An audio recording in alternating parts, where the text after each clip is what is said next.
nahihirapan, alam mo yung nasasaktan yung pamilya kasi pinuput siya. So sabi ko, eto na yung project na maganda for them. Honestly, andito si Miss Kate, di ba? Sinabi ko, kasi nung una direct, di ba?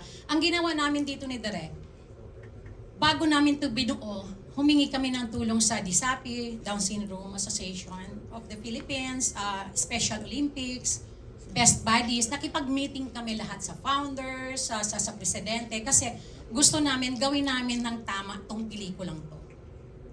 Yung alam mo yon, gawin na nating big time, gawin na nating tama, lahat na naka ano sila sa amin, yung guidance nila. So yun yung ginawa namin.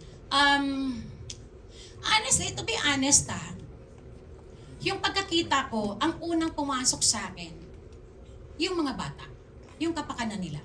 Yung kumita, ibibigay ng Diyos yun. Maniwala ka sa akin. Itong mga batang to, gagawa ng history to itong December 25, itong 27.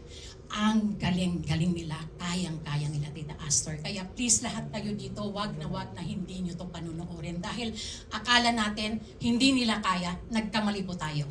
Ang gagaling nila. Yun lang po.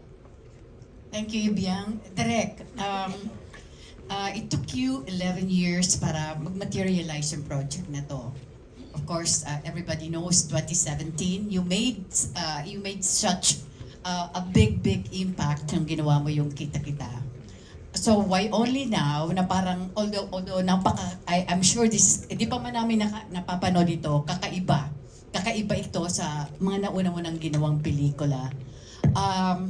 Ano ang in terms of siguro impact sa iyo bilang direktor na ikaw rin ang nagsulat? Ano ang dating sa iyo ng I'm Perfect? Yung Kita-Kita 2017 po yon, 2016 ko po sinulat. Pero yung I'm Perfect since 2009. Ang laki po talaga ng ginawa po sa akin ng persons with disabilities, with persons with Down syndrome. Lahat po sila dahil sila rin po humubog po ng character ko. Dahil kaya ako naging matibay bilang filmmaker dahil natuto din po ako sa kanila. Dahil mas sila, mas pinipili nila lagi yung kakayanan nila, gusto nila ipakita. Kailangan lang po may magtiwala. And kung nakita ko yon, sana kung ako man yun maging instrumento, maipalaganap ko yun sa lahat. So hindi ko talaga binitawan yung project.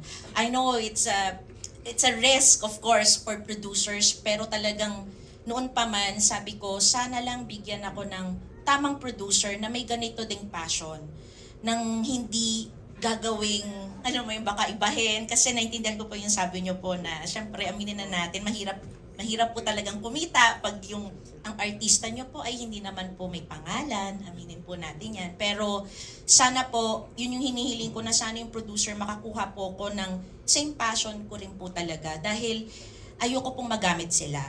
Dahil nandito po ako, ang tagal ko po to talagang, nasa puso ko talaga to. And gusto ko lang patunayan po sa lahat, yung maging included po sila sa atin. They are not wallflowers. Alam mo yon, parang hindi sila pang display. They are not symbols only. They are humans. They can be angry, they can experience love, hate, and everything else. Yun yung gusto kong sabihin. They can fall in love, they can be independent. Yun yung gusto kong pag-level up tayo. Di ba? So, yun po talaga yung gusto kong iparating sa mga tao. Kaya, nung gumawa po ako ng teaser, yung sinasabi po niya lagi na nakita po niya, yun po ng teaser. Nagpa-audition din po ako noon. Ang una ko pong Giro, si Andy Cruz. And in 2022, namatay po siya. So, yung time na yon sabi ko parang mas lalo akong nagkaroon ng hope and mas lalo akong nagkaroon ng lakas ng loob na hindi ko dapat bitawan to because it doesn't end there. Sabi ko, it may take years and years, hindi ko bibitawan yung project na to kasi very important na maging included sila sa society natin.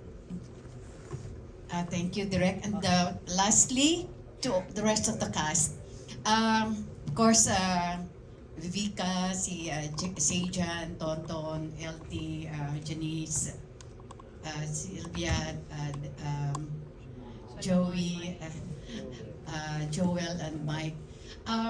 kakaiba ay itong pelikula. If I'm not mistaken, I think this is also the very first time na may involve kayo sa ganitong klaseng pelikula. What was the experience at saka yung discovery like doing this film? Thank you. Sige. Tawag dito. Hello po. Napakaganda po ng question nyo. Yun yung gustong-gusto kong sinasagot. Kasi isa po rin po ako dun sa mga maraming tao na unang-una nag-iisip, paano nga ba? Paano ba? Mahihirapan ba sila? Mahihirapan ba ako? Magagawa ba nila? Makakaarte ba? Anong gagawin ko? Siguro dapat, as normal per se, ang tawag sa atin, dapat may maituro ako sa kanila, dapat matuto sila sa akin kasi dapat ako'y nakatayo doon. Though sila ang bida, pero supporting ka nga. So supportahan mo po sila. Pero nagkamali po ako doon kasi nung ginagawa na po namin yung movie, surprisingly, ako po yung may mga natutunan sa kanila. Natuto po ako ng ang patience talaga importante sa bawat oras ng waking hours natin habang gising tayo. Tapos, resilience. Kasi hanggat nakatayo sila, gagawin nila kung ano yung alam nilang gagawin. Na tinuro sa kanila, nagagawa po nila. Kaya pala nilang umarte. Kaya po pala nilang makinig. Tapos, yung unconditional love na pinakita nila sa akin, saka sa aming lahat. Kasi, yung mga ibang tao, pag sinabi unconditional love, magmamahal ka ng kahit ano yan. Kahit ano sila, nahihirapan ka o hindi, mamahalin mo. Sa atin, meron pa tayong choice minsan eh. 'Di ba? Pero sa kanila, hindi. Yun yung pinapakita nila, yun yung nakita ko, naaral ko, na naituro nila sa akin. Palagay ko kaya po nila kayang maibahagi yun kasi coming from their parents. Kasi yung mga magulang talaga nila, I salute you guys. Iba po ang pagmamahal na kayang ibigay ng mga magulang sa katulad nilang mga persons with Down syndrome. Kasi ibang klase yung tiyaga, yung pagmamahal. Hindi mo ko questionin yun eh. Tapos, kung sa atin po ang happiness ay choice, sa kanila hindi. Natural po nila yon, normal nila yon. So, kung papasok po ako, pupunta po ako ng taping na malungkot ako, pagod ako, puyat ako. Pagdating mo doon, hindi ka pwedeng umarte. Kasi mahahawa ka sa kanila eh.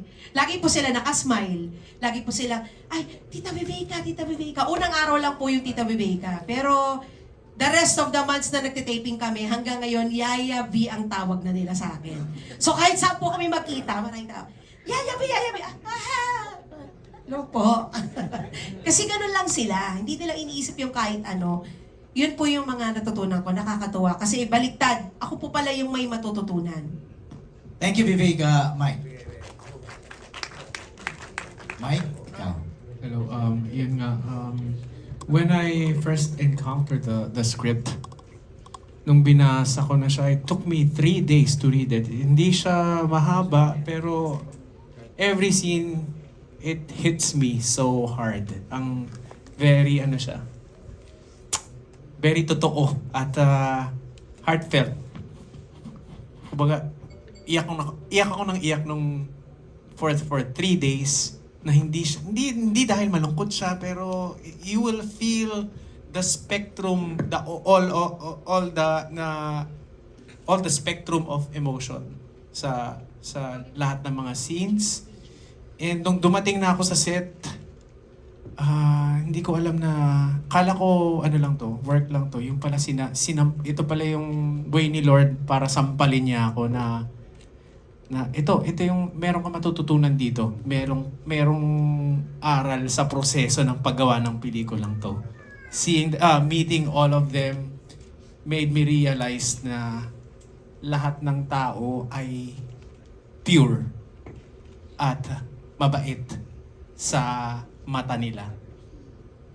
Na nagkaroon ng time sa buhay ko na parang medyo takot ako sa tao kasi jaded tayo, no? Baka lokohin ako nito or baka ganito or ganong perception. Pero sila, tinuruan nila ako maging bukas yung puso ko ulit. Dahil every time pupunta ako sa set, they remember my name. They welcome you na, hello, Teacher Mike, how are you? Ganong energy talaga. As in, pang barangay fiesta. I-remind nila parati na na walang reason para maging mabigat ka ngayon. Embrace mo lang yung araw ng may ngiti at yakap. Yun yung dala ko parati. Kaya tuwing naghihintay ko ng take, wala. We just pinapanood lang namin sila enjoying the process na nagsushoot sila na they were given this task to be an actor for MMFF. That's a tall order na kailangan nilang matapos tong film na to, and sobrang overwhelmed ako na nung nakita ko yung trailer. Yun yung dumating sila doon and sobrang napaproud ako sa lahat ng mga students namin ni Teacher Cruz.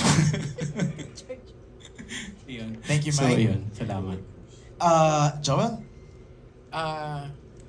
Sa akin, nung two years ago, pinakita sa akin ni Sylvia yung teaser. Kita kami sa isang event. Sabi niya, eto yung susunod kong projects. Pinakita niya yung teaser. Tapos sabi ko sa kanya, kahit maglakad lang ako sa harap ng camera, kailangan kong sumali dyan. Gusto kong makasama dyan sa project na yan. At one year. Tapos, feeling ko, nakalimutan na. Baka usapang ganun lang. After 1 year, tumawag. Ay, hindi pa. Sabi niya, merong role pero maliit. Wala akong pakialam. Gusto ko nga kahit maglakad lang ako eh. So, ganon. Ganon yung ano ko sa project na to. Tapos nung first day ng shoot, magsabay kami ni Mike. Bali second day nila. Pagdating doon, yung eksena, yung party, no? Yung ball.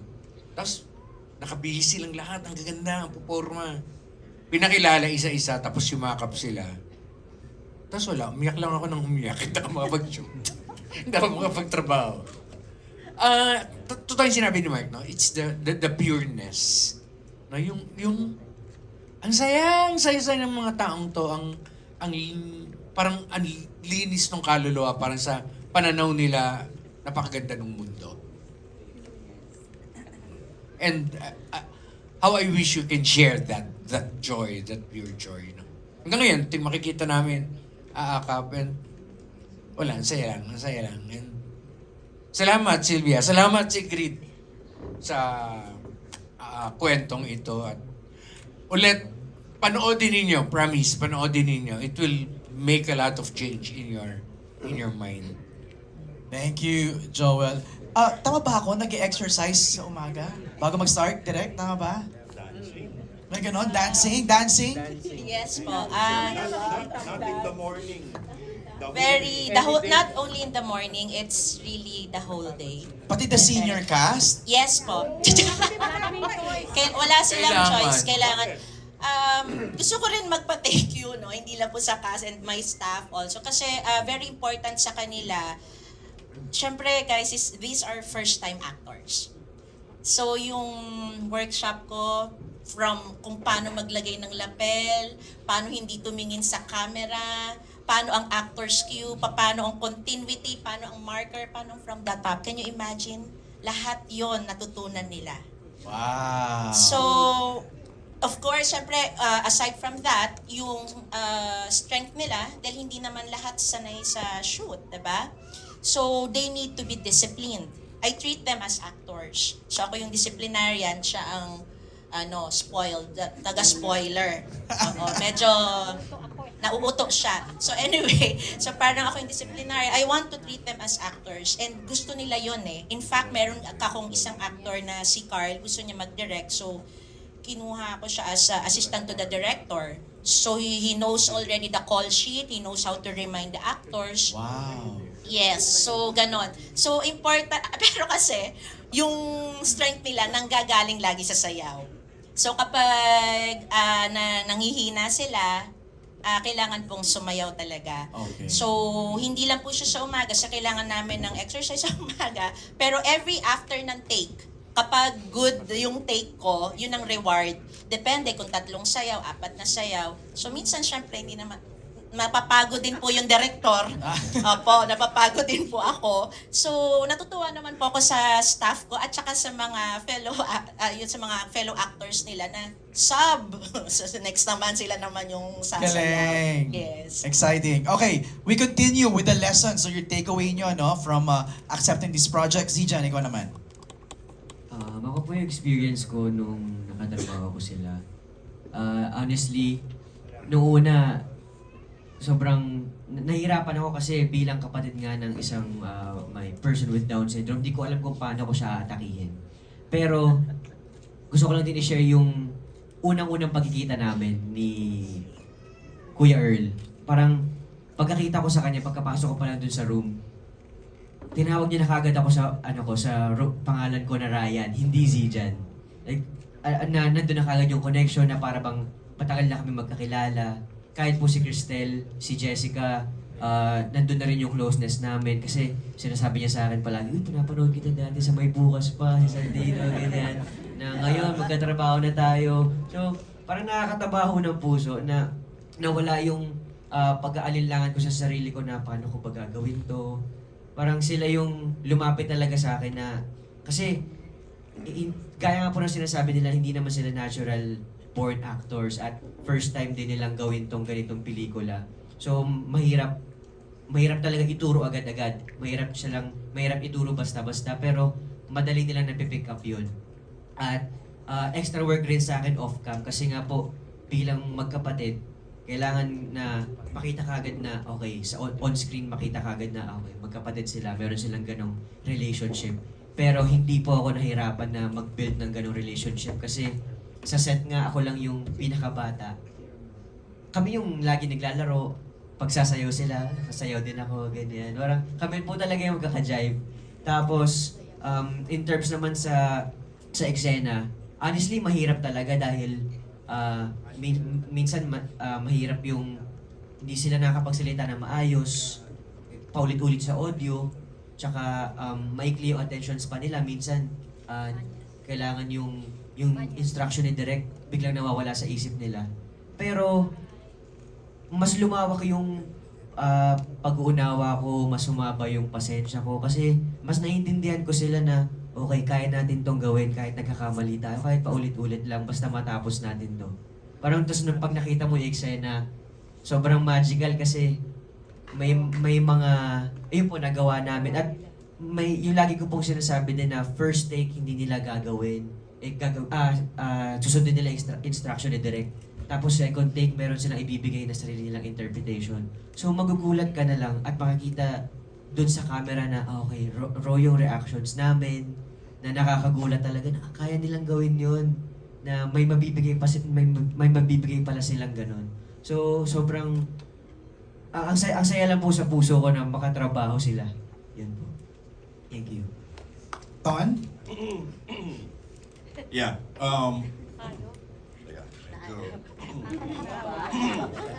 Kaya to.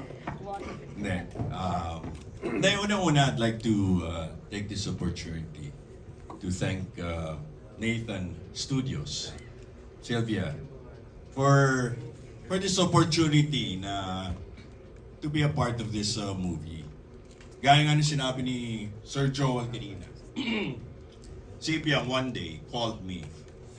Sabi niya, Kaz, meron akong gustong pelikulang gawin at gusto ko, tingnan mo kung okay sa'yo.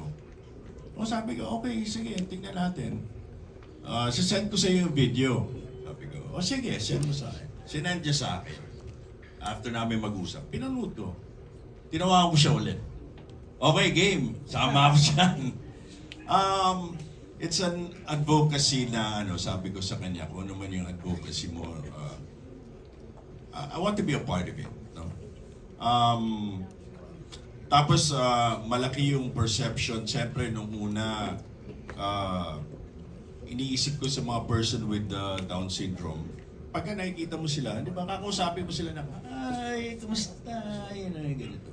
Hindi pala dapat ganun. So marami akong mga natutunan na kailangan pala kausapin mo sila na diretso lang. Parang kung kakausapin ko si Jan, parang parehas lang, ganito lang. So marami akong mga mga bagay na natutunan at nakita. Tapos at the same time na mangha ako sa kanila because they're so full of energy and love and grabe. Ibang klase. Di ba every time we would see each other on the set, tapos yakapan ng yakapan. Talagang ang sarap ng feeling na oh, parang laging first time. Parang pagdating mo sa set talagang full of joy and love. Sabi ko, I actually envy them. No? Sabi ko, sana ganito ako na very pure na what you see is what you get. Walang negativity, puro positive, puro love, puro happiness, puro ano. Although, siyempre meron din silang down on the downside, no? But we don't see that. So, sabi ko nga, thank you so much for this project, Direk. Thank you. And hats off to you for your devotion, your time to teach these actors na magawa nila yung pelikulang ito. And I'm really, really, really proud to be a part of this movie. And we ask you to please help us promote this movie. Talagang it's a milestone. This is something really new na hindi na, ewan ko kung mauulit pa, pero ibang klase itong pelikulang to. I really love this team. Thank you so much. To the actors, thank you so much for accepting these roles. Sana po, gaya nga na sinabi ko kanina, sana po tulungan nyo kami i-promote itong pelikulang ito. Thank you. Thanks, Don. Chong? Yun. Yun na. Ako naman. Ikaw naman. Bago ang lahat, magandang hapon po sa inyo lahat. Nais ko magkwento muna ng totoong nangyari muna sa amin ni Sylvia.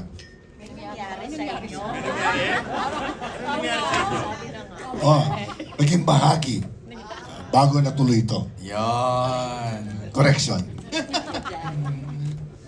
Nalok sa akin ni Sylvia to.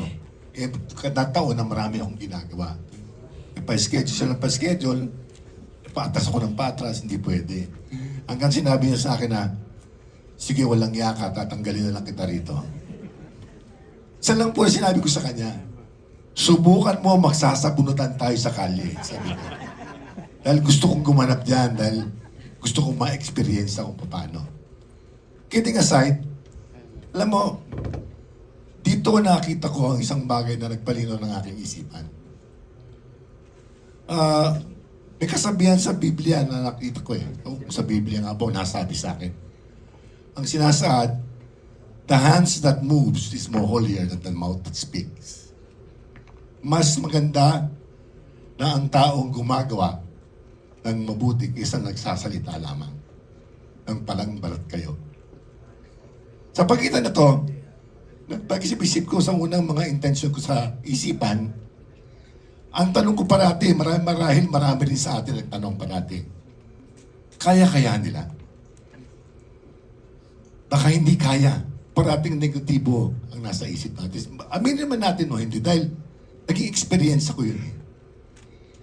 Mas inuna natin inisip na hindi nila kaya kaysa kung ano ang kaya nila. Dito na pagbago ng aking isipan. Sabi ko, dapat inuuna natin dito yung kaya nila. Katulad natin, may mga bagay tayo na akala natin hindi kaya, pero kaya pala natin kung nabigay natin ang puso doon. Ito ang bagay-bagay ng mga natutunan ko. Kaya sabi ko nga po, hindi biro ang pelikulang ginawang ito. Katulad na narinig ko kanina na ang producer, misa iniisip lang paano kumita. Kaya dito ako humahanga kay Madam Sylvia. Madam na, ha? Bagamat muntik, ibiyang muntik ko na sabunutan. Sabi ko, hindi siya sumugal kung hindi nag-aalay siya ang sarili niyang kabuhayan para mabigyan lamang ng pagkakataon yung mga batang ito mapatunayan na huwag niyong isipin ng hindi nila kaya, kundi isipan muna natin na kaya nila.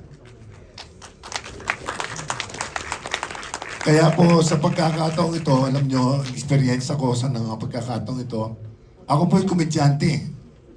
Pero nung ako po'y gumanap dito, at wala sa eksena at nanonood, pati po ako umiiyak. Hindi ko alam kung bakit.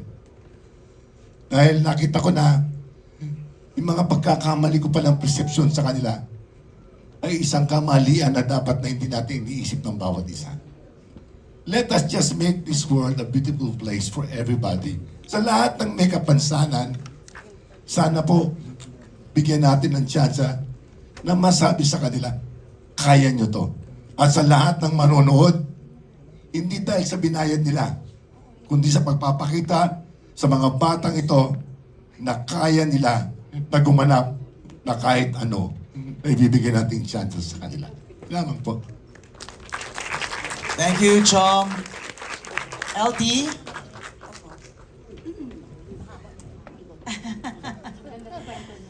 Bakit? Ikaw talaga. Ang unang-una ho, nung in-offer ni Ibiang, kasi matagal na po kaming nagsasama sa pagsilip, pagtingin ng mga pelikula, magkasama po kami as distributor, magpartner po kami doon.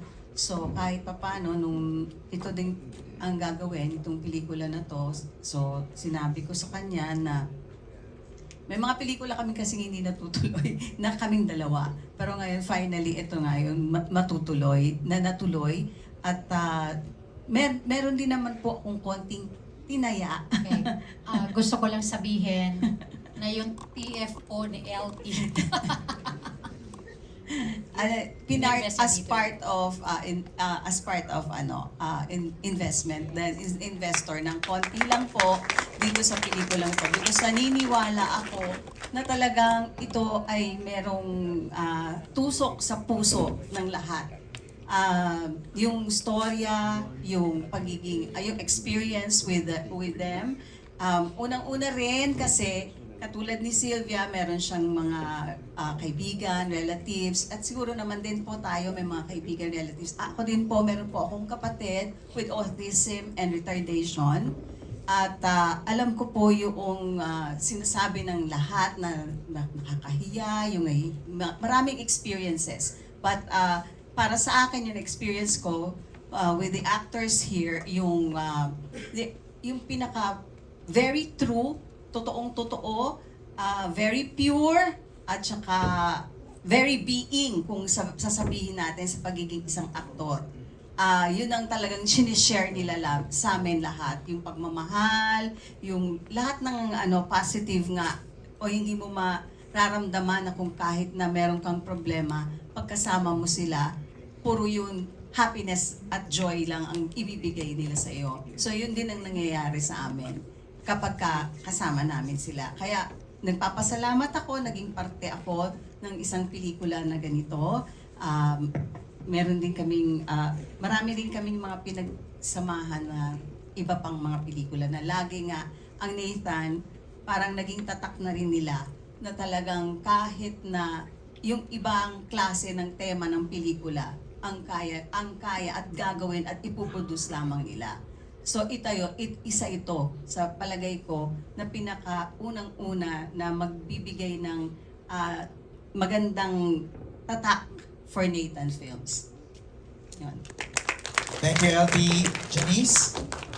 Ako, hindi po talaga ako kasama sa movie ito. Wala talaga. Wala ako sa radar nitong si Sylvia Sanchez. Pero nung nasa US kami for the MIFF earlier this year, kami magkakasama kami. Pero si LT madalas kong kasama. So sabi niya sa akin, isasama na nga kita. Sabi ko saan? Sabi niya, hindi, basta isasama na kita. So kasama namin si Ibiang. Meron siyang pinakita. Sabi niya, pakita mo. Pinakita ni Ibiang sa akin. Alam mo, naiyak ako talaga. Sabi ko kay Ibiang, syempre may murang kasama. No? Gusto ko kasama ako dyan. Tapos sabi na, gusto ko itang isama, pero maliit lang yung role. Syempre, dahil quotation queen din ako, sabi ko sa kanya, there are no small roles. Only small actors. Inaipasok ko yung sarili ko sa pelikulang ito. Sabi ko sa kanya, hindi siya issue sa akin. I fell in love with the project because it was worth falling in love with. Diba? And you know, working with these kids, gaya ng sabi ng lahat, there is so much joy, there is so much innocence, so much purity. And you know, when they look at you, wala silang judgment sa'yo. Wala silang pakialam kung sino ka, kung anong nakaraan mo. Wala silang pakialam kung mataba ka, payat ka. Wala sa kanila, pare-pareho yun sa kanila. And if only we could see the world through their eyes, we would be better people.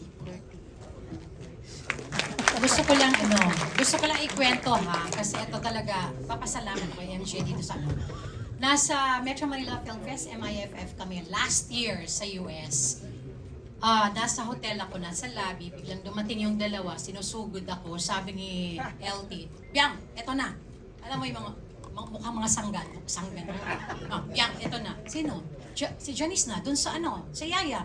Sabi ko, hindi siya pwede doon kasi maliit lang yung role. Tapos sabi niya, patingin, di ba? Patingin muna. Nung nakita niya, sabi niya sa akin, may kasama ngang mura. Sasama ako dyan. Sabi ko, siyempre, hindi na ako nakaangal sa dalawa, di ba? Sabi ko sa kanya, siyempre, Janice, wala ka talaga sa isip ko. Maliit yung role, pag gusto kong i-produce ka, gusto ko maganda yung role mo. Sabi nga, there's no small role, only small actors. Ginanon ako. So sabi ko, tapos si Lorna nandyan, nasama na yung dalawa, di ba? Parang merong dalawang butangera nasa harap ko na talagang sinusugod ako. Sabi ko, sige. Dito na, pag-akyat ko, 3 a.m. doon sa US. 3 a.m. sa'yo, no? Direct, sagutin mo ako. Sabi nga, emergency. Takot siya sa emergency. Sabi ko, Direk, miyaya na tayo. Sino? Si Janice de Belen. Yung role na yun, maliit lang. Direk, habaan mo na yung role. Sige na. Palakyan mo yung role. Kasi nakakahiyang maliit lang talaga. Sigurado ka bang si Janice? Sabi, meron pa bang susunod na gaganituhin mo ko? Kasi yung una, si Joel nga, ilagay mo si Joel sa radyo. Walang role. Kahit daw ano. Nangyari kay Janice. So, yun yung ganito na kumpleto yung pelikulang to, hindi sa pilitan, kundi sila mismo. Inaaway po nila ako, sa pilitan po ito. Sa ganda po ng role. Basta mapapanood nyo yung sa 25 Bakit. Sandali, bakit ko naman naisip naman itong kulitin, di ba? Kasi di ba nabasa ko yung script, sabi ko, kahit ako po, pag in-offer sa akin, tatanggapin ko. Because nga, hindi talaga sa liit ng mga it's yung bigat ng eksena, kung ano yung rason na naging ito siya dapat, si Yaya Claring ito, yung siya yung dapat na maging ganun, kahit na sino pang aktor tatanggapin yung role na yon. Malalaman nyo rin pag napanood ninyo. Diba? Dati tinatanong, abangan ninyo. Okay, dati tinatanong ako, ano yung Bakit paborito naging mong... si Flor de Luna? Yes, anong paborito mong teleserye? Sasabihin ko, Greatest Love. Ano yung paborito mong pinakamaganda mong pelikula na nagawa? Sasabihin ko, ganito. Pero ngayon, walang pagdadalawang salita, walang dalawang isip, sasabihin ko, pinakamagandang pelikula ko nagawa. Mula noon hanggang ngayon, I'm perfect. Nakakahiya naman doon sa mga... Thank you. Nakakahiya naman doon sa mga iba. Hindi, maganda. Ang dami ko maganda, pero ibang klase to. Basta. Alam niyo, sarap niyo lang pakinggan. No? Para marikakwento lang kayo.